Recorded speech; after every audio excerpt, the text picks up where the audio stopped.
Ok, Hechos 8:26 dice así. Un ángel del Señor habló a Felipe diciendo, levántate y ve hacia el sur, por el camino que desciende de Jerusalén a Gaza, el cual es desierto. Entonces él se levantó y fue. Y sucedió que un etíope, eunuco, funcionario de Candace, reina de los etíopes, el cual estaba sobre todos sus tesoros, y había venido a Jerusalén para adorar, volvía sentado en su carro y leyendo al profeta Isaías. El Espíritu dijo a Felipe, acércate y júntate a este carro. Acudiendo Felipe, le oyó que leía al profeta Isaías y le dijo, ¿pero entiende lo que lee? Él le dijo, ¿y cómo podré si alguno no me enseñare? Y rogó a Felipe que subiese y sentara con él. El pasaje de las escrituras que leía era este: como oveja a la muerte fue llevado, y como cordero mudo delante de los que traquilan, así no abrió su boca. En su humillación no se hizo justicia. Mas su generación, ¿quién la contará? Porque fue quitada de la tierra su vida. Respondiendo el eunuco dijo a Felipe, te ruego que me diga, ¿de quién dice el profeta esto? ¿De sí mismo o de algún otro? Entonces Felipe, abriendo su boca, comenzando desde esta escritura, le anunció el evangelio de Jesús. La palabra del Señor está bendecida. Vamos a estar predicando convencido, fortalecido y gozoso en Cristo. Amén. Convencido, fortalecido y gozoso en Cristo. La partícula que se utiliza en Cristo es una partícula que la utiliza el apóstol Pablo y tiene que ver con una unidad. En Cristo quiere decir que estamos dentro de Él, que hay una unión. Entonces, cuando nosotros hablamos del evangelio y hablamos de la iglesia, no los estamos invitando a una religión. Lo estamos invitando a una unidad con Cristo para poder servirle a Dios. Nadie fuera de Cristo puede servirle a Dios. Dios solamente ve al hombre en Cristo, unido a Cristo. Por eso la Biblia dice que estamos escondidos en Cristo, en Dios. Es decir, que nadie fuera de Cristo puede tener una relación con Dios, ni siquiera puede hablar con Dios. ¿Por qué? Porque lo que hace que tú puedas tener una relación con Dios es la unidad que tú tienes con el Hijo de Él. Eso es lo que enseña las Sagradas Escrituras. Entonces, el convencimiento, estar convencido, es ser movido de una manera de pensar a otra. Y ser convencido tiene que ver con arrepentimiento, tiene que ver con metanoia, cambiar una manera de pensar. Todos nosotros tenemos que cambiar nuestra manera de pensar. Esa es la razón que el primer mensaje que Jesús trae después de ser bautizado en Marcos 1:15 es esto que dice: el tiempo se ha cumplido, acercaos, y dice: arrepentíos y creed en el evangelio. Es decir, tienen ustedes que cambiar su manera de pensar para que puedan creer en el mensaje que yo traigo. Jesús traía un mensaje. Entonces, el mensaje era con relación a quién era Dios, con relación a lo que era el reino de Dios, y ya el tiempo se había cumplido y el reino se había acercado. Pero él dice: el reino se ha acercado, pero quien se acerca es una persona, Jesús. ¿Por qué? Porque hablar del reino equivale a hablar de Jesús. Amén. Porque quien se acerca es ser. Entonces, estar fortalecido es un estado, fortalecido es estar fuerte, resistente, firme, y tiene que ver con fortaleza espiritual. Dios quiere que seamos fuertes en términos espirituales. ¿Por qué? Porque cuando no somos fuertes en términos espirituales, somos dirigidos por las emociones, por lo que se ve, por lo que se toca. Somos dirigidos por los sentidos. Y muchas veces somos dirigidos por lo emocional, por cómo me siento, cómo estoy. Si hoy me siento bien, Dios es grande y es poderoso. Dios es maravilloso. Si tengo abundancia de todas mis necesidades, puedo glorificar y exaltar el nombre de Dios. Pero entonces esto no es fortaleza espiritual, esto es emocional. Porque el día que tú no tengas esas cosas, el día que esté enfermo, el día que esté en necesidad, entonces si no tiene fortaleza espiritual no va a poder adorar a Dios. ¿Por qué? Porque está adorando y sirviendo a Dios desde lo emocional y no desde lo espiritual. ¿Por qué? Porque hay una fortaleza que tiene que ser dada por el Espíritu de Dios, porque la Biblia establece que Dios es un Dios fuerte. Amén. Entonces, en la unidad con Cristo, Dios me fortalece por medio del Espíritu de Cristo habitando en mí. Y hablamos del gozo. Estar gozoso. Estar gozoso es un estado emocional de gozo, de alegría, de plenitud. Y hay dos tipos de gozo. Hay un tipo de gozo humano que es pasajero. Ese es pasajero. Ese puede ser por una noche. Pero ese gozo pasajero por una noche te puede costar grandes cosas. Ese gozo pasajero por una noche te puede costar hasta la vida. Así es.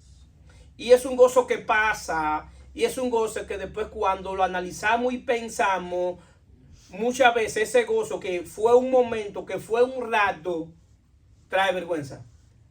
Trae culpa. Trae condenación, trae consecuencias. ¿Por qué? Porque es un gozo humano que está ligado a lo carnal. Ahora bien, el gozo que ofrece Dios es un gozo espiritual que está ligado a la plenitud de la vida de nosotros. Y no es un gozo pasajero, es un gozo eterno. Y no tiene que ver de cómo yo me siento, cómo estoy, lo que tengo y lo que he logrado, sino tiene que ver con lo que Dios está haciendo en mí.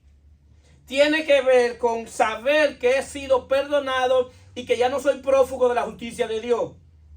Es saber que ya hoy yo puedo pararme frente a Dios y saber que Dios no me va a condenar, ni su palabra me va a condenar. ¿Por qué? Porque Cristo ya cumplió con la justicia de Dios y por medio de Cristo he sido salvo y también por eso se le llama el gozo de la salvación. Es un gozo que produce el ser salvo. Es un gozo que produce la presencia de Dios en mí. Es un gozo espiritual. Entonces, si nos damos cuenta, convencido, fortalecido y gozoso está ligado a lo espiritual. No está ligado a lo humano. Es meramente espiritual. Y el que ha sentido eso, ese gozo, se va a dar cuenta que usted puede estar pasando por cualquier situación y el gozo permanece. Es más, y cuando tenemos un proceso o una situación, nos damos cuenta que a medida que la situación se va poniendo más difícil, el gozo se va ensanchando. ¿Por qué? Porque el gozo también es una manifestación de la gracia de Dios. Es una manifestación de que la gracia de Dios tiene la capacidad de que sea como un traje a tu medida. No todos necesitamos la gracia de Dios en la misma manera en cada proceso. Hay gente que está enfermo y esa gente mantiene el gozo, pero no es el mismo gozo que tiene alguien que también que cayó en bancarrota. Aunque la gracia los dos lo alcanzaron, hay uno que necesita más gozo, es el que está enfermo, porque está ligado a lo humano también. Entonces, eso lo hace el Espíritu de Dios. Ahora bien, nosotros en el relato que leímos, vemos a un hombre, un etíope, un eunuco, que servía a la reina de Etiopía. Este hombre había abrazado la religión judía, se había hecho judío. En aquellos tiempos, para hacerse judío, había que abrazar la ley. Y aunque no se tiene claro cómo la religión judía llegó a África, se cree en algunos escritos que la reunión judía, llegó esa religión a África, y quien la lleva a África es la reina de Saba. Cuando vio lo que Dios había hecho con Salomón y la sabiduría que le había dado a Salomón, y vio la forma en que Salomón gobernaba y las riquezas y la abundancia que Salomón tenía, se cree que quien lleva la religión judía a África, a Etiopía, es la reina de Saba. Pero eso es lo que se cree. Entonces, ahora bien, ¿qué es lo que sucede? En aquellos tiempos, la religión judía o el servicio de Dios estaba ligado a la ley. Estaba ligado a cumplir con la ley. Una vez al año ellos tenían que ir a Jerusalén a hacer el sacrificio de la Pascua. Es decir, que este etíope había venido a adorar a Dios, pero él, para adorar a Dios, tuvo que llegar a Jerusalén y comprar un cordero para poder hacer sacrificio por el perdón de sus pecados. Es decir, que él tiene un trayecto desde Etiopía hasta Jerusalén buscando que Dios lo perdone, buscando un perdón divino. El trayecto que tuvo que caminar era un trayecto bastante largo. vemos entonces este hombre que su convencimiento estaba en la ley lo había convencido. Hacer el sacrificio le daba fortaleza, pero nos damos cuenta que él iba normalmente, pero al parecer lo que él hacía no le producía gozo. ¿Por qué? Porque él estaba descansando en lo que él hacía por Dios, estaba descansando en el sacrificio que él hacía por Dios para el perdón de sus pecados. El problema de esto es que Pablo dice que no confía en su propia justicia, que es por la ley, sino en la justicia de Dios, que es por medio de la fe en Jesucristo. Es decir, que nadie puede confiar en lo que hace por Dios, sino obligatoriamente debe confiar en lo que Dios ha hecho por él en una cruz. Es decir, que este hombre tenía el deseo de servirle a Dios. Él era sincero en lo que hacía, pero estaba equivocado. Y así muchas veces, muchos de nosotros somos sinceros en lo que creemos, pero muchas veces estamos equivocados. ¿Por qué? Porque necesitamos venir a las Sagradas Escrituras para que las Sagradas Escrituras nos enseñen al verdadero Dios. Para que las Sagradas Escrituras nos dé la iluminación del entendimiento y poder saber cómo es que se le sirve a Dios. Nosotros vemos que entonces, que dice, el Espíritu dijo a Felipe, acércate y júntate a este carro. Acudiendo Felipe, le oyó que leía al profeta Isaías y dijo, ¿pero entiende lo que lee? Él dijo, ¿y cómo podré si alguno no me enseñare? Y rogó a Felipe que subiese y se sentara con él. Una de las principales características que tenía este eunuco es que era humilde. Era humilde y se dejaba enseñar. Usted nunca va a avanzar en este camino si usted no se deja enseñar. Si usted cree que usted lo sabe todo, hasta ahí usted llegó. Aquí el evangelio tiene un mal de profundidades, que cuando tú crees que ya llegaste, ahí es que falta. Y dice, déjame entrar más para adentro, todavía es que falta. Es decir, esto Pablo define como la inescrutable riqueza de la gracia de Dios en Cristo. Inescrutable es que nadie la puede escudriñar, que nadie la puede alcanzar, a menos que el Espíritu de Dios la revele. Si por más que alguien crea que sabe, todavía no sabe nada, le falta mucho. Y esto es hasta que Cristo venga, un constante aprender. Pero para aprender muchas veces tenemos que desaprender.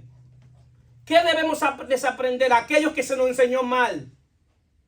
Aquello que se me enseñó conforme a lo que el maestro entendía. Porque si no somos capaces de desaprender, nos puede pasar como al hombre del cerro. El hombre del cerro nació en el cerro, vivió en el cerro, estudió en el cerro, se casó en el cerro, tuvo hijos en el cerro y murió en el cerro.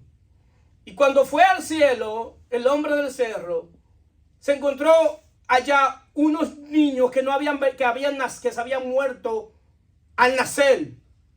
Y los niños le preguntaron, ¿cómo es la tierra? Y él le contestó, la tierra es como un cerro. ¿Por qué? Porque lo único que había visto era el cerro. Entonces yo tengo que decirle, Señor, yo tengo que ser humilde para aprender.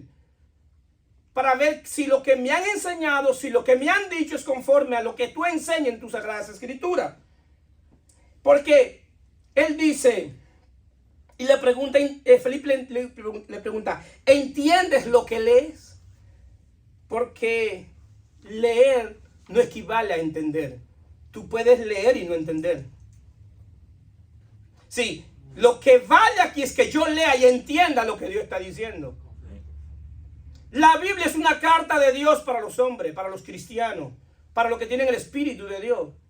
¿Por qué usted dice eso, pastor? Porque los únicos que pueden tener interpretación o iluminación de las Sagradas Escrituras son aquellos que tienen el Espíritu de Dios morando en él. ¿Por qué? Porque quien inspiró las Escrituras fue el Espíritu de Dios. Entonces quien tiene que dar revelación e iluminación de las Escrituras es el mismo Espíritu que le inspiró. ¿Cuántos están aquí? Amén. Entonces así es la Biblia. Entonces, ¿qué sucede? Nosotros cuando nos acercamos a las Sagradas Escrituras, tenemos que entender que la Biblia tiene 3 temas principales. Y es la narrativa desde Génesis y Apocalipsis de estos 3 temas. Aunque la Biblia tiene doctrina, la Biblia no es un libro de doctrina. La Biblia es un relato de 3 temas importantes que Dios quiso comunicarle al hombre. Y estos temas son la vida, el reino de Dios y el Padre Celestial. Desde Génesis y Apocalipsis, esa es la narrativa bíblica. Si nosotros nos damos cuenta, Génesis capítulo 1 habla de la vida. Cuando aparece el pueblo de Israel, Dios lo conforma como un reinado, como un gobierno. Y le establece leyes dentro de ese reino. Y le establece un rey. Le establece un profeta que le iba a traer la voz de Dios. Y le establece un sacerdote que haga sacrificio por el perdón de los pecados. Pero la cosmovisión o la composición del pueblo de Israel es una composición de reinado, de gobierno, donde Dios es el rey supremo y donde la gente no busca a Dios para poner a Dios como rey al servicio de Él, sino que Dios me busca a mí para ponerme a mí al servicio de Él. ¿Cuántos están aquí? Amén. El concepto evangelio, donde Dios está al servicio del hombre, no es bíblico. Dios no está al servicio mío, yo estoy al servicio de Dios. Amén. Porque cuando yo pongo a Dios al servicio mío, establezco que Dios tiene que hacer lo que yo quiera. Y Dios lo único que va a hacer es lo que está conforme a su propósito, lo que está conforme a lo que Él se ha propuesto en sí mismo por el puro afecto de su voluntad. Y todo lo que Dios tenga que hacer para cumplir su propósito lo va a hacer. Y Dios es capaz de mover todo lo movible. ¿Para qué? Para establecer lo inconmovible. Y lo que no se mueve de Dios es eterno. Y Dios lo va a hacer. Porque fue que se propuso hacerlo. El asunto fue que Él no me pidió permiso para hacerlo. Él tenía derecho para hacerlo. Así como no me pidió permiso a mí, tampoco te pidió permiso para ti. Ni pidió opinión. Es decir, que lo que Dios quiere hacer, lo va a hacer. Tú quieras o no quieras. Entonces, ¿qué sucede? En el 32 dice, el pasaje de las escrituras que leía era este. Como oveja a la muerte fue llevado y como cordero mudo delante de los trasquiladores, así no abrió su boca. En su humillación no se hizo justicia, mas su generación, ¿quién la contará? Porque fue quitada de la tierra su vida. Aquí habla de una generación. Aquí hay una generación que es de la descendencia de Cristo. Y él estaba leyendo Isaías 53. Isaías es llamado el profeta mesiánico, es el profeta que más habla de Jesús. Y por eso se le llama el profeta mesiánico. Y Isaías está dando una palabra con naturaleza profética que se iba a cumplir en Jesucristo. Y él está hablando de una generación, de lo que Jesús iba a pasar en la cruz, de la humillación que vivió. Porque en las películas y en los cuadros presentan la cruz, algunos aspectos de Jesús, de la cruz, que no era conforme a ese tiempo. Lo presentan con un pañito aquí. Él no tenía paño, porque parte de la humillación era que vieran su parte íntima. Parte de la humillación era que él estuviera completamente desnudo y vieran la desnudez de él. Si no solamente fue el dolor de lo que él pasó en la cruz, sino la humillación que él tuvo en la cruz. Porque el asunto no solamente era producir dolor físico, sino producir dolor moral. Que lo vieran como un malhechor, que lo vieran como un delincuente, porque esa pena solamente estaba diseñada para los delincuentes, para los asesinos, para los ladrones. Sí, lo estaban poniendo como lo peor de lo peor para el perdón de nuestros pecados. Entonces, pero eso iba a producir algo, que una generación que fue contaminada por el pecado fuera crucificada juntamente con él. Sí, el viejo hombre, el hombre que está en Adán, Dios lo colgó en la cruz. Yo le decía a mi esposa esta mañana que el viejo hombre que está en Adán no se puede rehabilitar. No hay rehabilitación, y Dios no quiere rehabilitar, no quiere restaurar a Adán. Lo que Dios hace es matar a Adán en la cruz. Es matar la descendencia de Adán, porque Jesús era representante de la raza humana, descendiente de Adán. Y él muere como hombre. Él muere como hombre porque Dios no muere. Dios es eterno.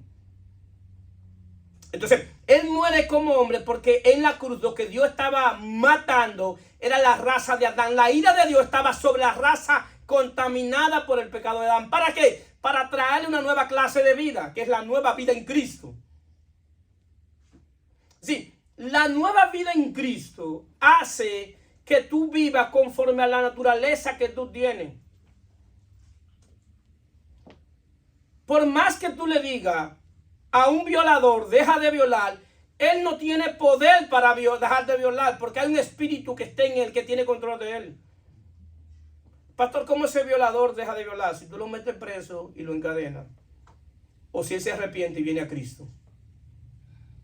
La primera es por la fuerza y la segunda es por el amor de Dios en él. Entonces, ¿qué sucede? Cuando nosotros queremos rehabilitar a Adán, estamos poniendo un parcho. Sí, el asunto que muchas veces nuestra vieja naturaleza, lo que ha sido rehabilitada, y le pasa como al domador y el león, que el domador entra a la jaula del león con el látigo en la mano, porque desde chiquito lo acostumbraron a darle con el látigo, y le daban con el látigo y lo sonaban, y el león relacionaba el sonido del látigo al dolor. Y cada vez que el domador entra, él ve el látigo, inmediatamente se recuerda del dolor que produce el látigo. Y por eso mucha gente se siente incómodo cuando le predican sobre lo malo que es, sobre lo que Dios va a hacer contigo, y lo que a donde Dios te va a llevar al infierno, de que si no hace esto te va a suceder esto. Entonces lo que están haciendo es domando al león. Y por eso hay que tenerle un látigo. Ahora bien, al domador que entre a esa jaula sin el látigo, que no sale vivo. Entonces, ahora bien, ¿qué se necesita para que ese león deje de ser agresivo? Que cambie de naturaleza. Que muera y deje de ser león. Y que le ponga una naturaleza de paloma. Y va a ser manso. ¿Por qué? Porque le cambiaron la naturaleza. Entonces la religión trata de sustituir lo único que puede hacer Cristo. Quiere rehabilitar a Adán. Y Dios no está en eso. Dios quiere que se manifieste lo que dice 2 Timoteo 1:9.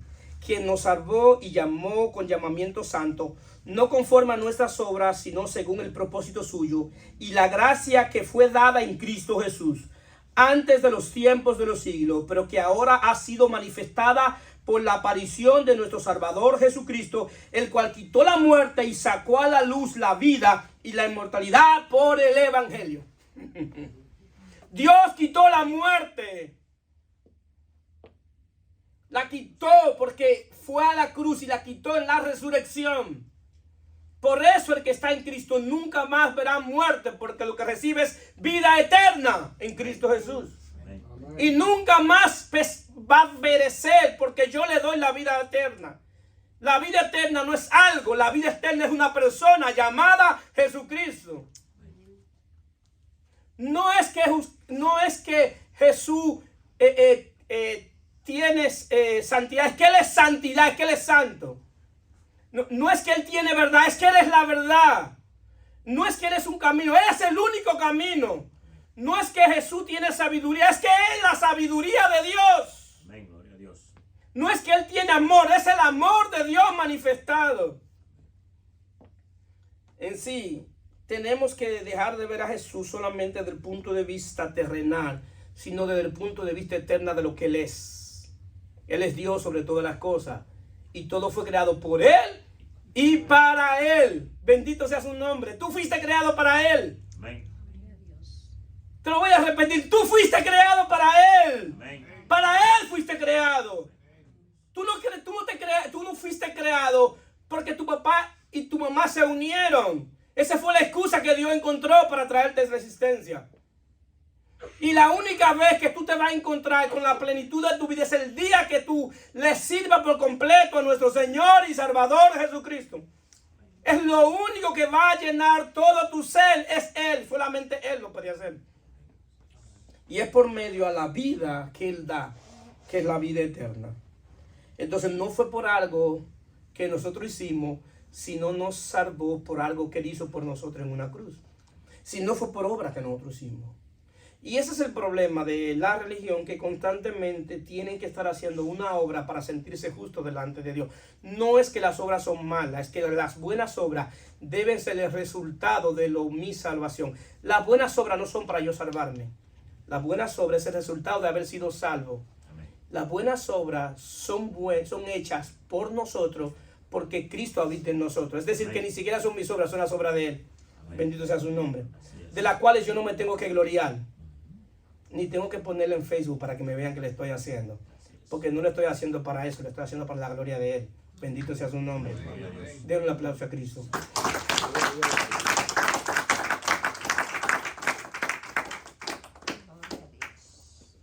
En el 34 dice: respondiéndole a eunuco, dijo a Felipe: te ruego que me digas, ¿de quién dice el profeta esto? ¿De sí mismo o de algún otro? Entonces Felipe, abriendo su boca y comenzando desde esta escritura, le anunció el evangelio de Jesús. Felipe fue bastante sabio. Queridos hermanos, cualquier parte de la Biblia que usted abra, lo va a conducir a Jesús. Si usted comienza desde Génesis, se va a dar cuenta que la Biblia está hablando de Jesús. Si nos damos cuenta, Génesis capítulo 1, en el principio creó Dios los cielos y la tierra. Y la tierra estaba desordenada y vacía. Y el Espíritu de Dios se movía sobre la faz del abismo. No está hablando de la creación de la luz. Está hablando del principio de la creación terrenal. Y ese principio de la creación terrenal es la condición del hombre que no tiene a Cristo. Su vida está desordenada y vacía. Pero cuando deja de estar desordenada y vacía, cuando la luz de Cristo le ilumina en su corazón, ahí deja de estar desordenada y vacía porque Cristo está alumbrando en su corazón. Pero si vemos Juan capítulo 1, en el principio era el verbo y el verbo estaba con Dios y el verbo era Dios. Otro principio, ¿quién es el verbo? Es Jesús. Jesucristo es el verbo.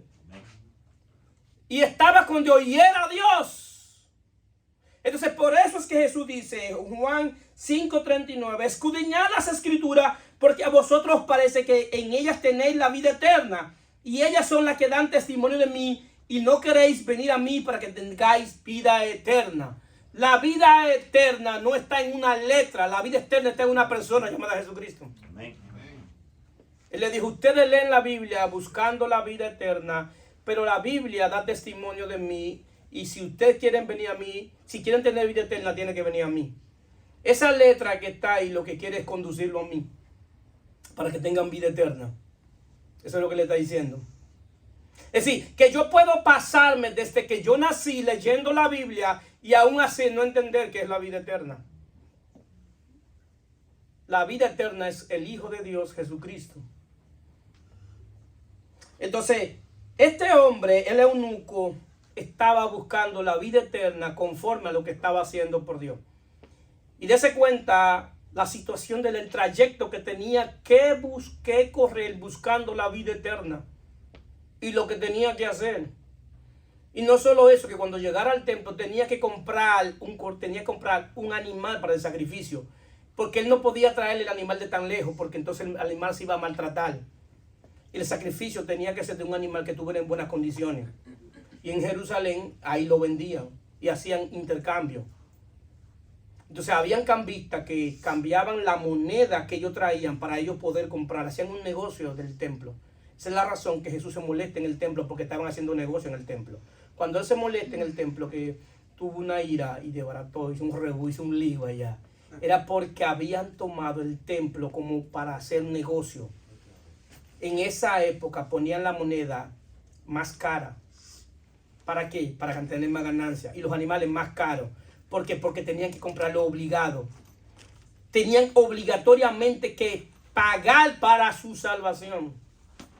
Para ser perdonados, para que haya expiación de sus pecados, tenían que pagar. Por eso el que has entendido y sabe lo maravilloso de la gracia de Dios, vive una vida agradecida, porque no fue que te costó algo, fue porque le costó la vida del Hijo de Dios. Amén.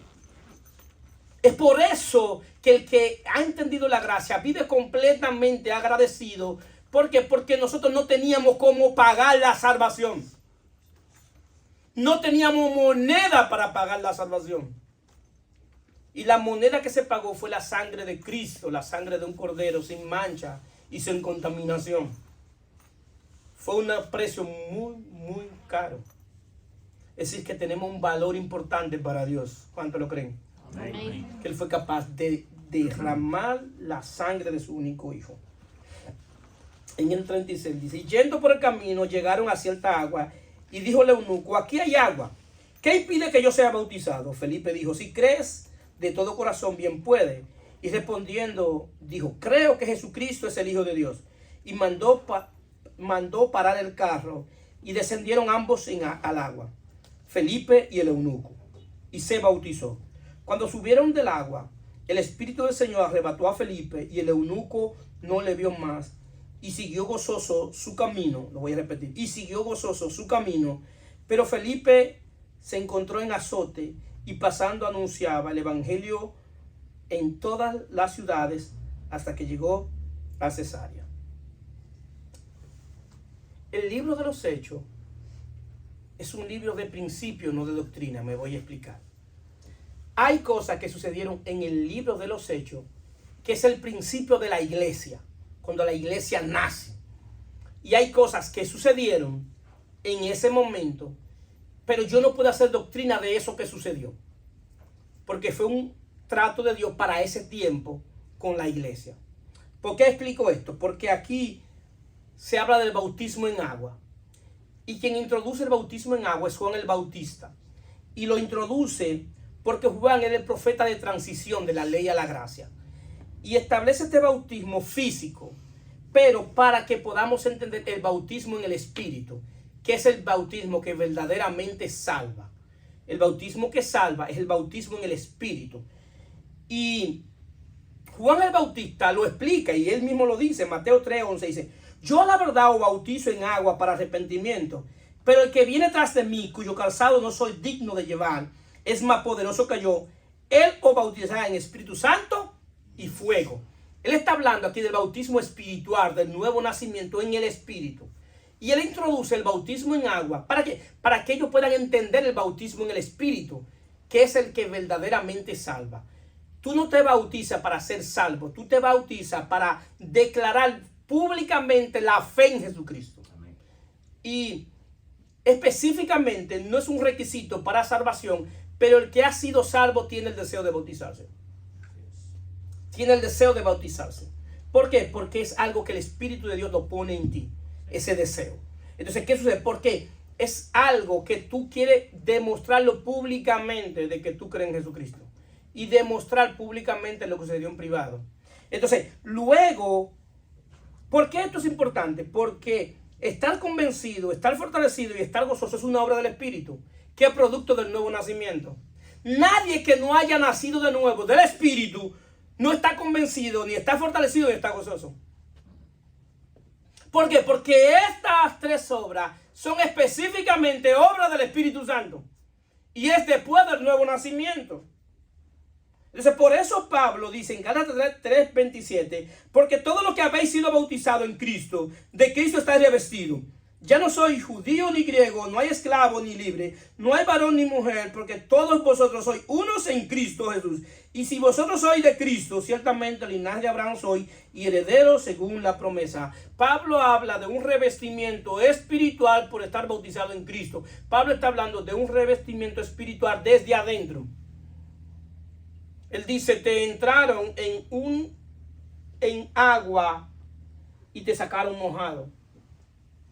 Y al estar mojado, está revestido de Cristo. Es el bautismo del Espíritu que Pablo está hablando. Amén. En este texto. Entonces, ¿por qué esto es importante? Porque para llegar ahí, a esta condición, el Espíritu Santo debe convencernos de pecado. Debe haber un convencimiento de pecado. Yo debo estar convencido de que yo soy un pecador y que necesito la salvación y el perdón de Dios. Hasta que la gente no está convencida de que es un pecador, no se arrepiente. Si yo necesito saber que yo toda mi vida he ofendido a Dios, que toda mi vida desde que yo nací ha sido un trayecto de ofendiendo a Dios, entonces el Espíritu de Dios tiene que convencerme. Y eso lo dice Jesús, Juan 16:8. Cuando Él venga, os convencerá al mundo de pecado, de justicia y de juicio, hablando del Espíritu Santo como el Consolador. Y del pecado que te convence es del pecado de la incredulidad, de no haber creído en Jesucristo. Y estamos hablando de creer la fe verdadera, porque hay dos tipos de fe.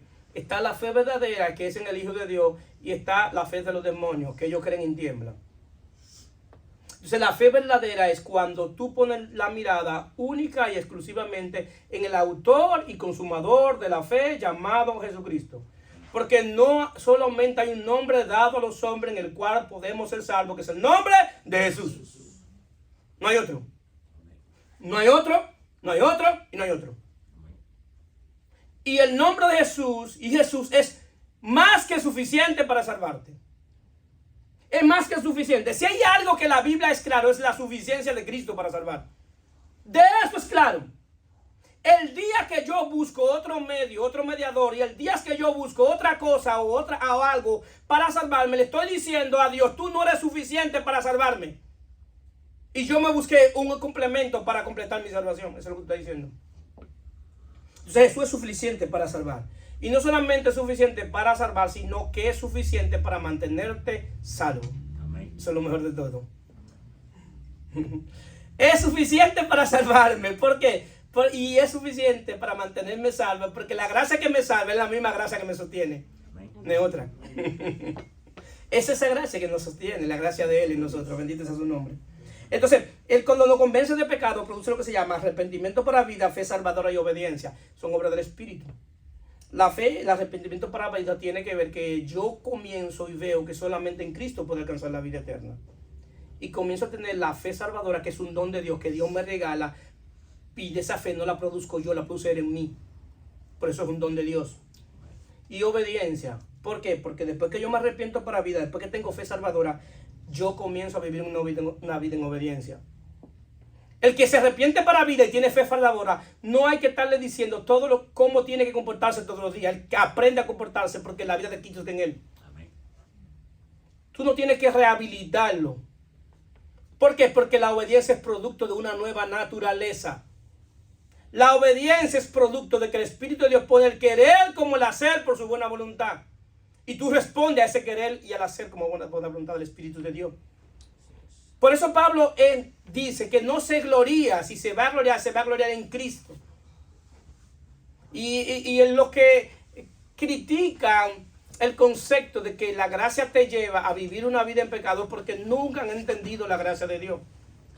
El que diga que la gracia te da libertad para pecar no ha entendido la gracia. Cállate, que tú no entiendes la gracia de Dios. Y si no la entiendes, cállate. Porque está hablando disparate. Escúchame la expresión. Cuando la gracia de Dios te alcanzó porque la vida de Dios te deposita la vida de Dios en ti. Y Él comienza a hacer cosas extraordinarias dentro de ti. El Espíritu de Dios hace cosas extraordinarias dentro de nosotros. Y te hace saber que Él la está haciendo. Y los que están frente de ti, los que te conocen, saben que hay algo que está pasando en ti. Y no saben explicarlo. Y la explicación es que el Espíritu de Dios está conformándolo a la imagen de su Hijo amado de Jesucristo. Está formando la imagen del Hijo de Dios dentro de nosotros. Y esto es continuo y constante. Y eso es hasta que Cristo venga. Esa es la obra del Espíritu. Porque Él comienza a convencerme de pecado, de justicia y de juicio. Y no solamente me convence de ese pecado, de la incredulidad, de no creer en Cristo, pero también me hace que yo ande en justicia, que yo ande recto delante de Dios. Y todo aquello que no sea conforme a la justicia de Dios, Él comienza a convencerme de que esto está mal y yo tengo ahí, entonces Él me hace saber y comienza a transformarme. Eso lo hace el Espíritu de Dios, créanme. Entonces, la Biblia habla del fortalecimiento. Efesios 6:10. Por lo demás, hermanos míos, fortalecieron al Señor en el poder de su fuerza. ¿Por qué? Porque el estar fortalecido en términos espirituales es importante, porque la fortaleza espiritual es lo que me va a permitir es resistir la tentación al mundo, a Satanás, la concupiscencia y los procesos y el día malo. Dios me quiere hacer fuerte en términos espiritual y por eso deposita su espíritu en mi espíritu para poderme dirigir. Y cuando venga la tentación, yo poder resistir la tentación. Porque Él me hace fuerte para resistir. Pero cuando venga el mundo a ofrecerme los deseos de la carne, los deseos de los ojos y la vanagloria de la vida, el Espíritu de Dios me hace fuerte para que el mundo no me lleve nuevamente al mundo. Para yo no estar en dos aguas entre la iglesia y el mundo, sino esté en la iglesia. Me hace fuerte en términos espiritual, porque si no, yo siempre voy a ser, si no soy fuerte en términos espiritual, yo voy a ser un zambá de Satanás. Cada vez que Satanás quiera ponerse una corona, te va a coger a ti, porque sabe que tú eres débil. Y él te toma en tu debilidad, donde tú eres débil, en términos emocional. Pero Dios también te toma en tu debilidad para hacerte fuerte en esa parte. Porque cuando tú eres débil en esa parte, Dios te hace fuerte. Pero tú debes reconocer cuál es tu debilidad. Sí, para que esto funcione, tú debes reconocer cuál es tu debilidad para trabajar eso. Entonces, Dios quiere hacernos fuertes. Ahora bien, ¿qué nos hace fuerte en términos espiritual? Jesús habla en Mateo 7:24. Dice, cualquiera pues que me oye esta palabra y la hace, le compararé a un hombre prudente que edificó su casa sobre la roca. Descendió lluvia y vinieron un río y soplaron vientos y golpearon contra aquella casa y no cayó porque estaba fundada sobre la roca. Jesús está hablando que lo que te va a hacer fuerte en términos espiritual es cuando escuchas la palabra de Dios y la pones en acción.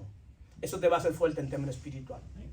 Cuando la Biblia te da una corrección de lo que no se debe hacer, de lo que no debe ser el comportamiento de un hijo de Dios, y la Biblia te da esa corrección, entonces tú comienzas a hacer las cosas bien conforme a lo que la Biblia te está enseñando. Entonces eso te va a hacer fuerte en términos espiritual. Ahora, ¿cuál es la ventaja de esto? De que cuando venga la tentación, tú vas a estar fuerte en términos espiritual, porque comenzaste a dejar de practicar eso malo que tú hacías. Entonces, vemos entonces que Jesús es presentado como una roca fuerte, la roca de salvación. Entonces, la invitación de Jesús es que edifique tu fe sobre la roca fuerte que es Jesucristo. Porque hay otros que edifican sobre la arena. Edificar sobre la arena es edificar sobre la mentira, sobre lo que Dios no ha dicho en su palabra. Eso es edificar sobre la arena. Ahora, ¿qué es lo importante de esto? Que sobre las dos casas vinieron vientos, lluvias fuertes. ¿Qué implica esto? Que el hecho que tú estés en el Evangelio no te dice que no te van a llegar cosas difíciles. Lo mismo que le sucede al que no es creyente nos puede pasar a nosotros. La diferencia es que nosotros vamos a estar firmes creyendo en el Dios que le servimos. La diferencia es que vamos a tener fortaleza espiritual para resistir. Amén. El que no edifica sobre la fe verdadera, sobre la verdad, tiene un problema que va a ser grande su ruina. Su ruina va a ser grande. ¿Por qué? Porque no tienen un fundamento sólido. Y la roca es lo que te da un fundamento sólido. Y lo importante de la roca es que hay que hollar hacia abajo para que la casa quede firme. Eso es lo que Jesús está hablando. Entonces, ¿cuál es la invitación? Pastor, yo me quiero hacer fuerte en términos espiritual. Bueno, si tú quieres hacerte fuerte en términos espiritual, pon la mirada en Jesucristo. Edifica tu fe en Jesucristo y te va a hacer fuerte en términos espiritual. Porque Él es la roca fuerte, Él es que da fortaleza, Él es un Dios fuerte. Ahora bien, ¿qué también me puede dar fortaleza espiritual? Aprender a leer. Aprender a leer en la Biblia. Dice Efesios 3:4. Leyendo lo cual poder entender cuál sea el conocimiento en el misterio de Cristo. Misterio que en otras generaciones no se dio a conocer a los hijos de los hombres, como ahora es revelado a sus santos apóstoles y profetas por el Espíritu. Es decir, que cuando yo lea, pueda entender. Ahora, ¿qué yo tengo que entender? ¿Cuál es el conocimiento que yo debo entender? Es el conocimiento de Cristo. Que cuando yo lea, entienda y vea a Cristo a través de tipo, sombra y figura. Y así yo puedo entender la revelación de Cristo. Porque lo que me va a hacer fuerte es la revelación de Cristo. Amén. Es cuando Dios me quita el velo y yo veo tal como tengo que ver en términos espirituales.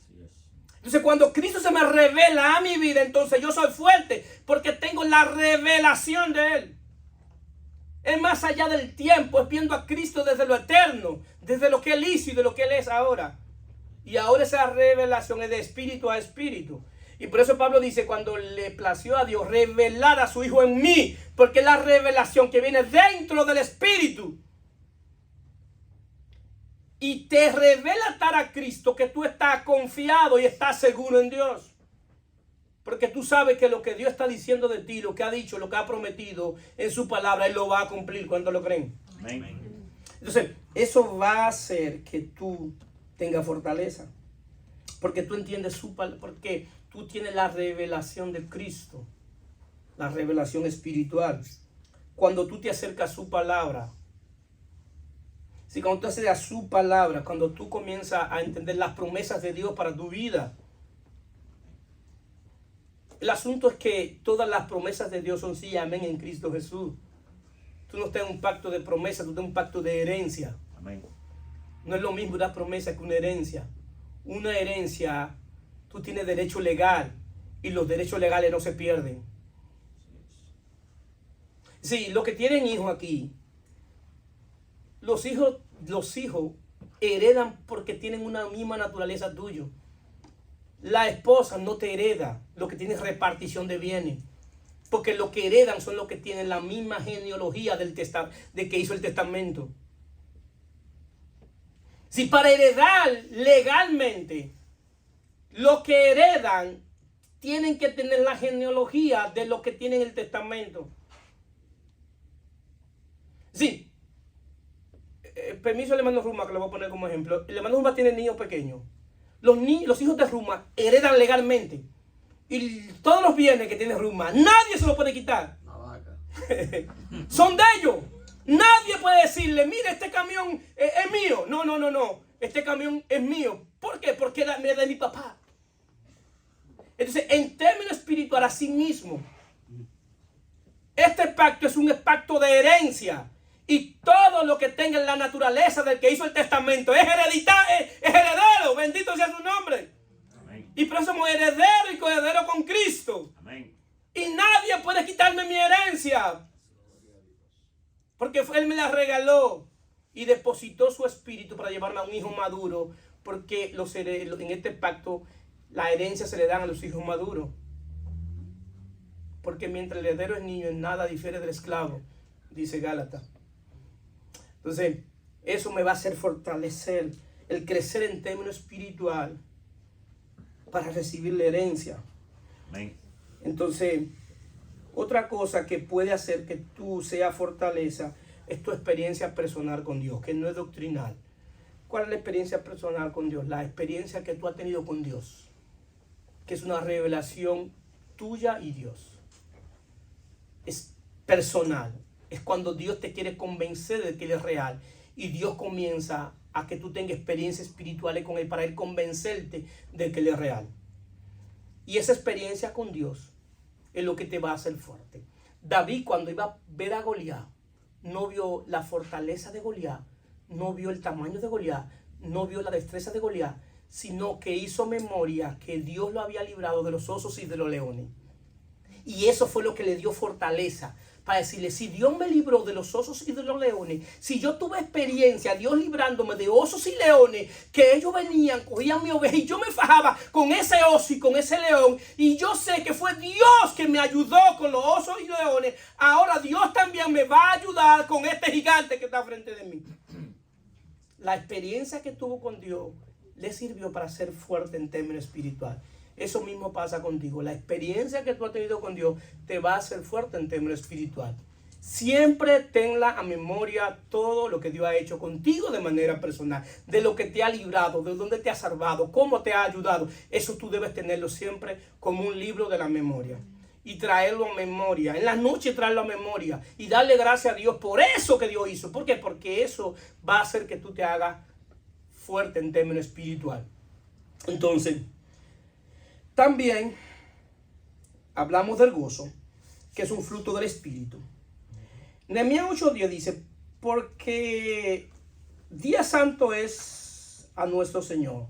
No entristezcáis, porque el gozo de Jehová es nuestra fortaleza. Hay un gozo que también produce fortaleza y es el gozo de la salvación. Ahora bien, cuando tú sabes que tus pecados te han sido perdonados, tú te sientes gozoso. El eunuco dice el texto que siguió gozoso. Ahora, ¿por qué él siguió gozoso? Porque ya él sabía que no tenía nuevamente que volver un día al año a traer un sacrificio. Él sabía que no tenía que volver a Jerusalén para ser perdonado. Porque él tenía que ir a Jerusalén, al templo, a buscar a Dios para que Dios lo perdonara. Y él entendió que no fue que él se acercó a Dios, sino que Dios se acercó a él por medio de Felipe. Él estaba buscando la religión judía, pero se encontró con el Dios verdadero. Y no porque él lo buscó, sino porque Dios lo buscó a él. Porque quien se acerca a él es Felipe. Y ya él sabía, entendía que todos sus pecados habían sido perdonados en Cristo Jesús. Que lo único que él necesitaba era reconocer que Jesús es el Salvador y creer en él. Era lo único que él necesitaba. Y eso produjo gozo en él. Saber que él tenía una carga de pecado, que aunque él iba a hacer un sacrificio, en el Antiguo Testamento los sacrificios eran de expiación, no por perdón de los pecados, que es diferente. La expiación es que Dios quita la mirada del pecador y carga la ira sobre el animal. En el perdón de pecado, cuando Dios perdona pecado, nunca más se recuerda de ello. Y la expiación no hacía que él dejara de ser un pecador. Él podía hacer lo que sea y iba a pedir perdón por los pecados, pero de que llegara a Etiopía iba a seguir haciendo su pecado. ¿Por qué? Porque solamente el perdón divino trae reconciliación. Solamente la fe en Jesucristo, después del perdón divino, viene reconciliación. Y la reconciliación tiene que ver que ya tú no eres enemigo de Dios. Dios deposita su espíritu en ti, deposita tu mente, que es la mente de Cristo, y comienza a transformar todo su ser. Porque eso es el perdón divino. Y Dios nunca más se recuerda de tu pecado. Y en el perdón divino, cuando Dios deposita su Espíritu Santo, es para que te santifique, para que tú no tengas deseo de pecar. Porque la santificación tiene que ver que Dios va quitando el deseo de pecar por medio de su Espíritu. Y lo que tú eras antes deja de serlo, porque el Espíritu de Dios comienza a hacer una obra en ti. Y no tiene que ver con restaurar a Adán, tiene que ver que Dios por medio de su Espíritu te hace morir a vivir para ti, para que viva para Él. Y cuando tú vives para Él es que tú comienzas a ser transformado por el poder del Espíritu de Dios. Entonces, eso comenzó a suceder en él, en el eunuco. Que él sabía que él ya había sido perdonado. Nehemías, cuando Nehemías habla de que el gozo del Señor es nuestra fortaleza, es en el contexto que ellos salen del cautiverio que salen de Babilonia, del cautiverio, y llegan a Jerusalén y le traen el libro de las memorias de lo que Dios había hecho por ellos. Le traen el libro de todo lo que decía la ley, ya Esdras había restaurado el altar y Nehemías le correspondía restaurar la muralla. Pastor, ¿qué tiene que ver con eso? Porque eso simboliza en términos espiritual el altar donde yo ahora adoro a Dios. Porque ahora mi altar no es algo físico, mi altar es algo espiritual. Mi alma es el altar de Dios, amén, donde yo le sirvo ahora. Amén. ¿Qué implica eso? Que para yo poder tener el gozo de la salvación, muchas veces, o no muchas veces, siempre necesito que mi altar sea restaurado. Porque si mi altar ha sido violado, si mi altar ha sido profanado, como sucedió con ellos, si las murallas fueron rotas, fueron derribadas, entonces eso sucede en términos espiritual, que mi alma ha sido tan maltratada, tan ofendida, yo me he entregado tanto a la maldad, al pecado, me han dañado, yo he dañado, me han dañado y mi alma está destruida. Y le sirvo a Dios y no tengo el gozo. La razón que tú tienes el gozo es porque tu alma necesita ser restaurada. Tu altar necesita ser restaurado. Amén. Tu muralla deben ser levantadas. ¿Para qué? Para que te proteja de aquello y para que seas sano de todo lo que tú viviste. Y eso solamente lo puede hacer el Espíritu de Dios por medio de su palabra. Entonces cuando Dios restaura todo tu ser, entonces tú puedes tener lo que es el gozo de la salvación, porque hay una restauración interna por el Espíritu de Dios. Es en el contexto que habla del gozo de la salvación, Nehemías, que Dios es mi fortaleza, que el gozo de Dios es mi fortaleza, en el contexto de una restauración. Eso mismo pasa con nosotros. Que si nosotros queremos ser fuertes en términos espirituales, si queremos estar gozosos, si queremos estar convencidos, es una obra del Espíritu donde yo me rindo completamente a Dios, a su palabra, a su evangelio y pongo todo mi ser en sus manos para que Él haga la obra de Él en mí. Esa obra la hace Dios. Yo no puedo hacerla. Yo lo único que puedo es llevarlo a ustedes a Cristo para que Cristo haga la obra, porque es el trabajo del pastor. Amén. Llevar las ovejas a Cristo, porque al final las ovejas son de Él, no mías. Amén. Y Cristo entonces va a hacer la obra. Ahora yo necesito saber que yo necesito ser restaurado y saber también que Dios puede hacerlo y tiene poder para hacerlo. ¿Cuántos lo creen? Amén. Se pueden poner de pie.